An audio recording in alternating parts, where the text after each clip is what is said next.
আজকে বানাচ্ছিলাম আমি এটা সকালে টিফিনে বানিয়েছিলাম। তো ডিম তড়কা, সাথে ছিল রুটি। তো ফার্স্টে আমি তড়কার ডালটা মুগ ডাল, যেটা অল্প নুন দিয়ে প্রেসারে সিটি দিয়ে রেখে দিয়েছিলাম ডালটা সিদ্ধ করে।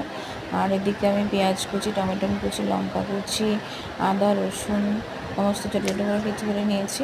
নিয়ে কড়াইতে তেল গরম করে তেজপাতা ফোড়নে দিয়ে সামান্য জিরে দিয়েছি, গোটা জিরে দিয়ে একে একে সব আমি যেগুলো কেটে রেখেছি টমেটো, কাঁচা লঙ্কা, পেঁয়াজ, আদা রসুন সব দিয়ে দিয়েছি ভাজতে। আর আদাটা পরে দিয়েছি, দিয়ে ওগুলো ভাজা ভাজা করে নিচ্ছি।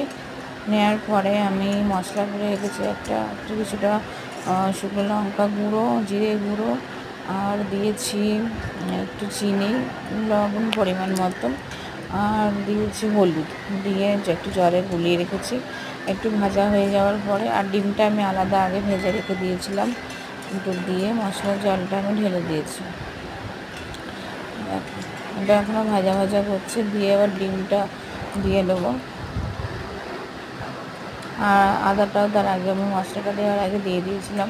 দিয়ে অনেকক্ষণ নাড়াচাড়া করে তেল ছেড়ে আসলে তারপর আমি একসাথে ডিমটা দিয়ে নাড়াচাড়া করে নিয়েছি মশলাটা দিয়ে। তারপর বেশ কিছুক্ষণ নেড়ে আর দিয়ে দিচ্ছি মুগ ডাল সিদ্ধটা, দিয়ে অনেকক্ষণ নাড়তে হবে। এটা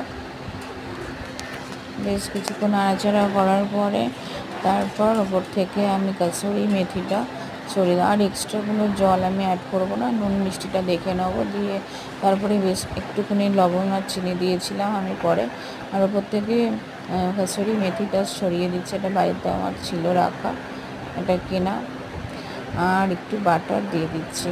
তারপর রুটি করে নিলাম গরম গরম রুটির সাথে। আর হাজব্যান্ড একটু পেঁয়াজ খেতে ভালোবাসে, শসা তরকা রুটির সাথে। টাটা।